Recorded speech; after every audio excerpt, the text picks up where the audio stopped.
small page trying to rank and you just started your website, make sure that you put content on the bottom of your page. Very optimized content, use the right keywords, all the tips that I've basically given.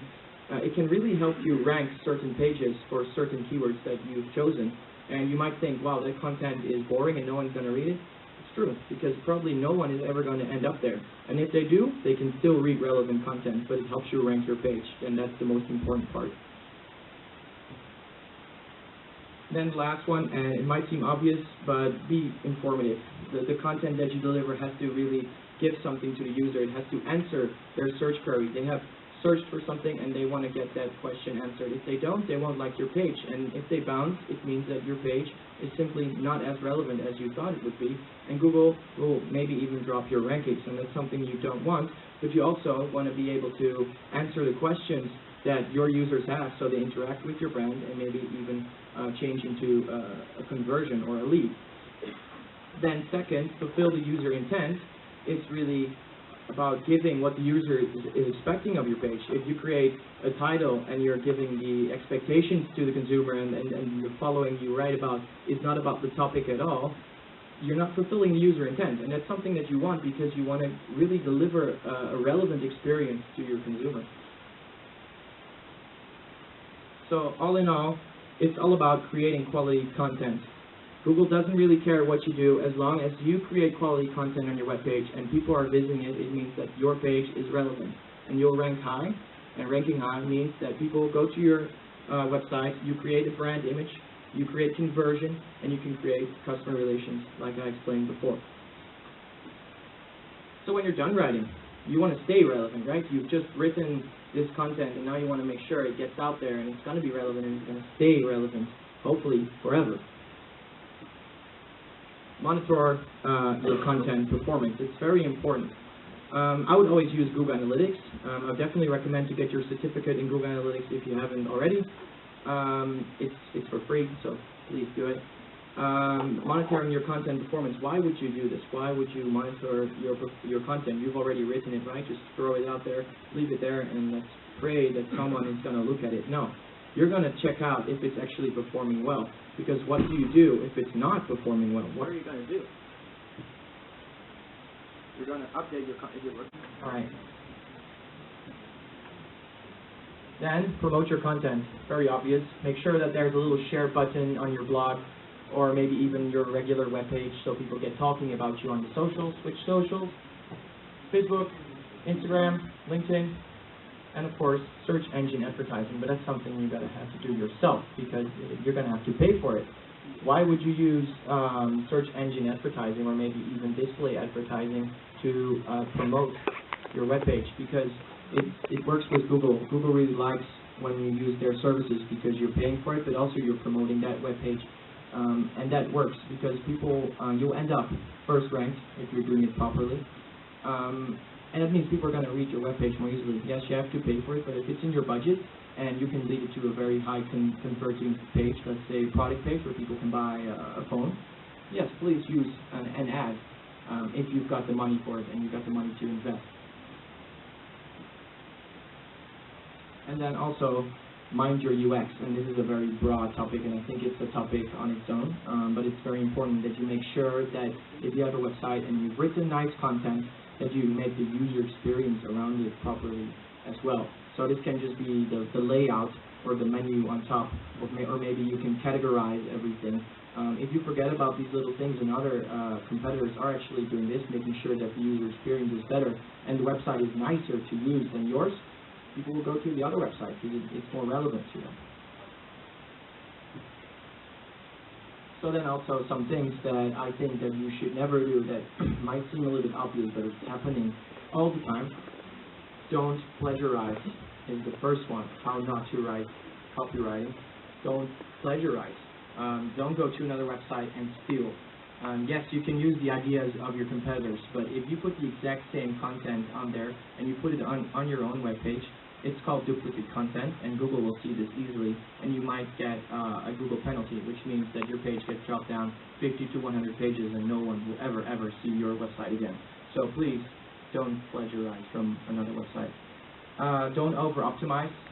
This basically stands for don't put in keywords everywhere just because you want to put in those keywords and you think that it will work. Back in the days, people would even use keywords, make them the exact same color as the background, and then they think, oh yes, this will work. That's called black hat SEO, and don't get involved in that kind of stuff because it simply doesn't work. You want to make sure that you deliver quality content, and how can you deliver quality content if you keep on repeating the same keyword over and over again just because you think that stupid Google will fall for it? They won't. Not anymore, at least. Don't oversell. When you're writing your content, make sure that you're not constantly trying to sell your product. Really try to inform your consumer, and then on the side, oh right, you can also buy my product. But don't make it about buying, buying, buying all the time, because people simply don't like it. It's proven. Don't forget about the user intent. Never ever forget why someone came to your webpage. Why did they come here? Yes, I can maybe make my headline about something and then make my whole story about something else. Don't do that. Make sure that everything is in line with the topic that you're writing about and that the user intent is completely fulfilled. They leave your website completely satisfied, and maybe they even want to buy or subscribe or whatever. And then, of course, just don't forget to be relevant. Keep it in mind. Make it your daily routine before you're doing anything. I want to be relevant to Google today. That's all you want if you're writing content. So how do images actually make website more relevant? How does that work? First off, you can improve your user experience by providing more than just the text that you've written, right? The blog might have not been the greatest example, but I think that for products, if you're selling a smartphone, putting in up lots of pictures of your smartphone will make a lot more sense to a user than you're actually explaining what the smartphone looks like. That would make any sense. You should use images to add even more information to your web page.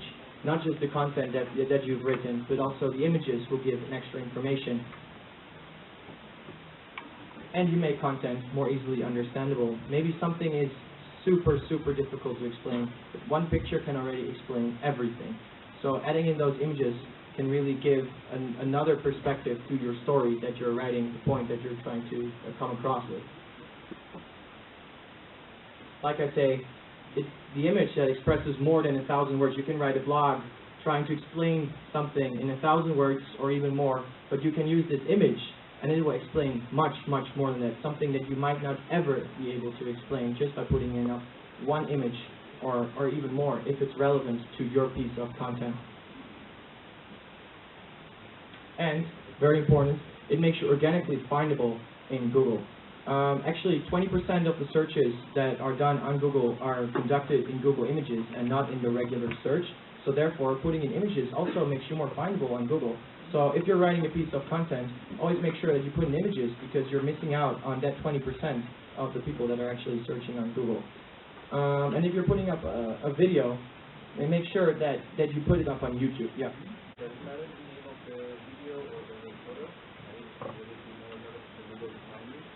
Yeah, we're talking about this. You're talking about alt tags. Yeah, we're coming to that. And also make sure that your videos are on YouTube. Why YouTube? Because YouTube is a company owned by Google, and Google just really appreciates it if you're using their services such as YouTube. And also, it's just a really great place, and it makes you organically findable in YouTube as well.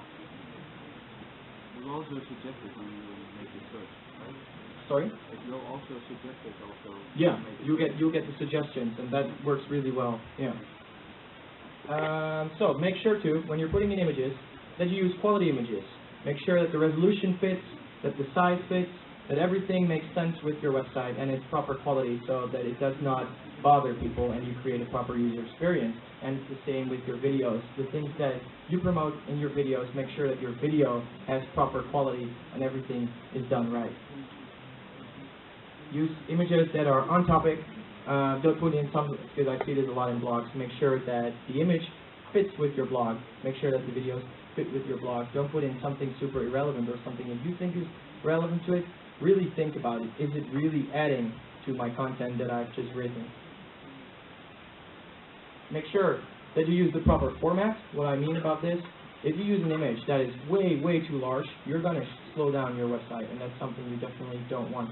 So make sure that you use the right format. It's comprehensive, it's small, and it does not slow down your website. Make sure that you put your video on YouTube put it up on your website because it won't slow down your website. Instead, by putting it up on your website, it's going to slow down your website. And what does a slow web page do? It's less relevant because people don't like slow web pages. Alt tag your images. Why would you do that? It's basically putting a little bit of piece into your HTML that tells Google what the image is about. So let's say, for example, you have a glass of orange juice as an image. You can say glass of juice, and people will look for glass of juice, but they'll find lots of it. What if you're more specific and you give Google even more of an idea? Maybe it's a girl drinking a glass of orange juice. Why wouldn't you put that in there, and people are looking for it? Your image will show up on Google Images, and people will go to your website because they want to check out that image, they want to see what is involved with this image. So please, alt tag your images. Yeah, use YouTube for your videos like I explained. I would always recommend because you'll be findable on YouTube, but also it just works for your website very well. Yeah, make sure that you create your videos mostly yourself. It gives your content more of authenticity. It makes it more original. Obviously, it's not in the budget for everyone to do this, but if you have the budget, please invest in your own videos because using videos that are already out there and that are boring, it's not working. Create something that really fits with your brand and that makes sense with your brand and your audience. And if you're using images, you can create your own images. If you don't have the budget, use the stock. In the stock you can find a lot of great images. I personally don't like it, but if you don't have the budget, and I think for a lot of people it's unfortunately like that, you can find a lot of great images out there, and that's my ups and downs, my fair share of bumpy roads and heavy winds. That's what made me what I am today. Now I stand here before you. What you see is a body crafted to perfection. A pair of legs engineered to defy the laws of physics, and a mindset to master the most epic of speed.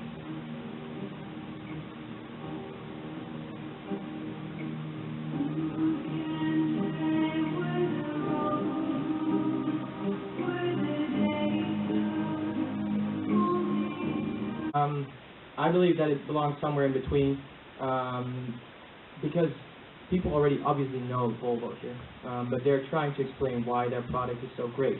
But they're also trying to create this awareness by creating this crazy commercial that's kind of funny, but also inspiring somehow with this music in the back. It just really works. So I would say that it's, like you say, it's in between top and middle because it gives more of an idea what the product is about, why it's so great, the USP, the unique selling point. But also it creates awareness because this commercial is pretty crazy. It went viral and has over 90 million views on YouTube. So trust me, it's very effective. But now to the different funnels, and I think you kind of get the concept of the different funnels and how they work. We got the top of the funnel, and I've written down the kind of videos that I think are most important for the different funnels. First, the top of the funnel, the kind of brand films that really bring in this inspiring idea, like the Volvo video.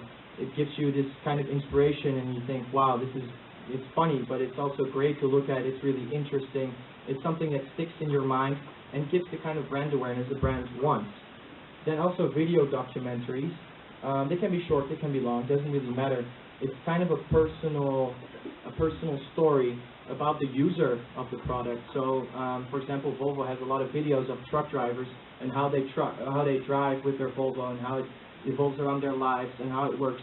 It also gives a great idea for maybe another truck driver or a company with a lot of truck drivers that wants to buy a Volvo.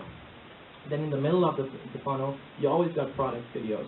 Because if you're going to, for example, a web shop and you want to buy this phone, you want to see how it works and what is great about it, what it looks like.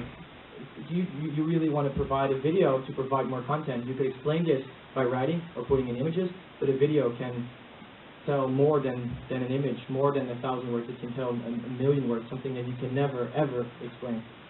And at the bottom of the funnel, you can create videos to answer people's questions. It works really well because sometimes it's really difficult to explain something in words, and maybe your consumer is simply too lazy to go and read about something super complicated. Just like Volvo, they'll put something up like a little video and they can answer a lot of questions, FAQ questions. That works very well. for videos.